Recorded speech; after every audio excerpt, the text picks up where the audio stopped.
Hi అండి, నేను మీ మాధవిని. ఈరోజు మనం కొబ్బరి బర్ఫీ చేసుకుందామండి. కొబ్బరితో పాటు నేను శనగపిండిని కూడా కలిపి చేస్తున్నాను ఈ బర్ఫీని. చాలా మెత్తగా నోట్లో పెట్టుకుంటే వెన్నలా కరిగిపోతాయండి, అంత బాగుంటాయి. ఈ బర్ఫీ పర్ఫెక్ట్గా నాకు వచ్చినట్లే మీకు రావాలి అంటే ఎలా చేసుకోవాలో చిన్న చిన్న టిప్స్తో సహా చెప్తాను. ఈ వీడియో పూర్తిగా చూసిన తర్వాత మీరు ఇంట్లో ట్రై చేయండి. కమ్మటి బర్ఫీని తిని ఎంజాయ్ చేయండి. మరి ఎలా చేయాలో చూపించేస్తాను రండి. ఈ బర్ఫీ చేసుకోవడానికి ముందుగా ప్లేట్లో కొద్దిగా నెయ్యి వేసుకొని ప్లేట్ మొత్తానికి అప్లై చేసుకొని పక్కన పెట్టేసుకోవాలండి. ఇలా నెయ్యిని రాసుకోవడం వల్ల అడుగున అంటుకోకుండా ఉంటుంది. ఇలా ప్లేట్ మొత్తానికి నెయ్యిని రాసి ఈ ప్లేట్ని పక్కన పెట్టేసుకోండి. ఇప్పుడు బాండిల్లో 1 టేబుల్ స్పూన్ దాకా నెయ్యిని వేసుకోండి. ఈ నెయ్యి కొద్దిగా కరిగిన తర్వాత దీంట్లో 1 కప్పు శనగపిండి వేసుకోండి. ఈ శనగపిండిని బాగా వేగనివ్వాలి. లో ఫ్లేమ్లో పెట్టి వేయించండి. ఇలా నిదానంగా కలుపుతూ వేయిస్తే బాగా వేగుతుంది. అలాగని మాడనివ్వద్దండి. శనగపిండి లైట్గా మాడినా కానీ మనకి ఆ టేస్ట్ మారిపోతుంది. శనగపిండి నేతిలో బాగా వేగిందంటే మీకు స్మెల్ తెలిసిపోతుంది. అలా వచ్చేంత వరకు వేయించుకోండి.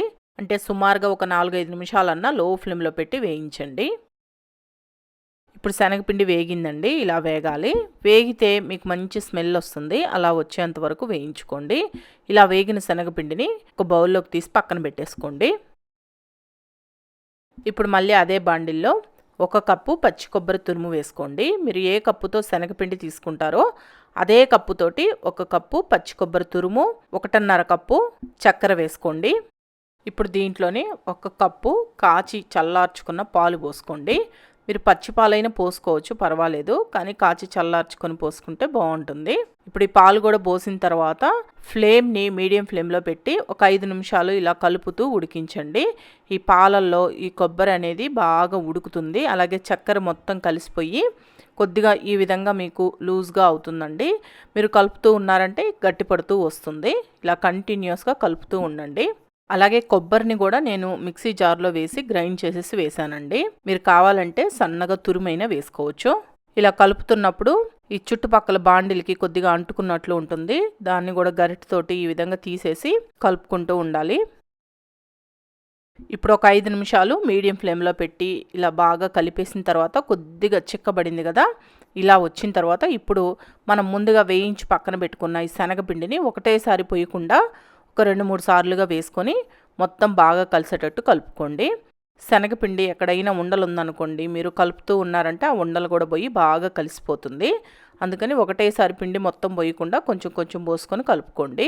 ఫ్లేమ్ని లో టు మీడియంలో పెట్టి కంటిన్యూస్గా కలుపుతూ ఉండాలి. మధ్య మధ్యలో కొద్దిగా నెయ్యిని వేసుకొని కలుపుతూ ఉండాలండి. సుమారుగా మీకు ఒక 20 నిమిషాలన్నా టైం పడుతుంది ఇది మొత్తం అవడానికి. మధ్య మధ్యలో ఇలా కొద్దిగా నెయ్యిని వేసుకొని కలుపుకుంటూనే ఉండాలి. ఈ బాండీలకి చుట్టుపక్కల అంటుకున్న దాన్ని గరిటెతోటి ఈ విధంగా అనుకుంటూ కంటిన్యూస్గా కలుపుతూ ఉండండి. ఒక 10 నిమిషాల తర్వాత ఇలా కాస్త గట్టి పడుతుందండి. ఇలా వచ్చినప్పుడు దీంట్లో 1 టీ స్పూన్ యాలకుల పొడి వేసుకొని కలుపుకోండి.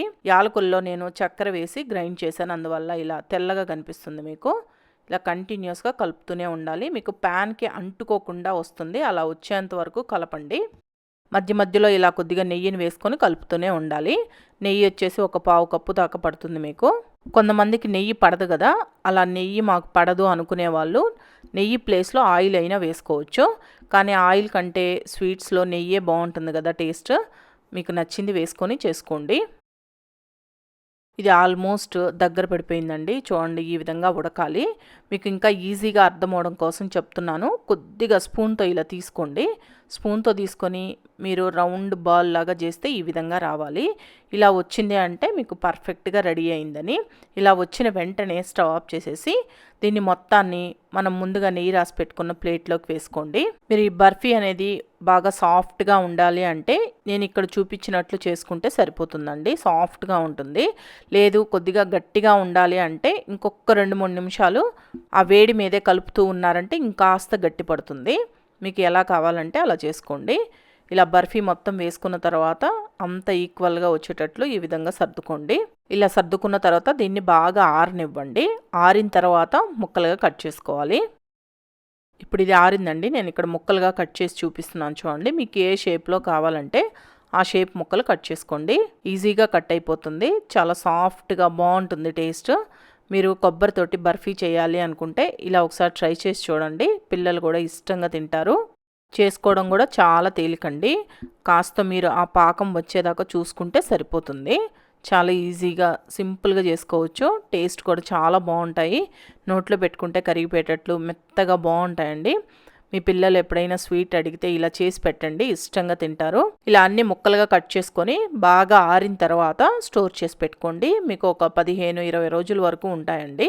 దీంట్లో మీకు ఇంకా కావాలంటే డ్రై ఫ్రూట్స్ అంటే బాదం పప్పు, జీడిపప్పుని పౌడర్ చేసి అయినా వేసుకోవచ్చండి. బాగుంటుంది అలా చేసుకున్నా కానీ, డ్రై ఫ్రూట్స్ వేసుకుంటే కూడా. చూడండి, మీకు తుంచి చూపిస్తున్నాను ఎంత సాఫ్ట్గా ఉన్నాయో.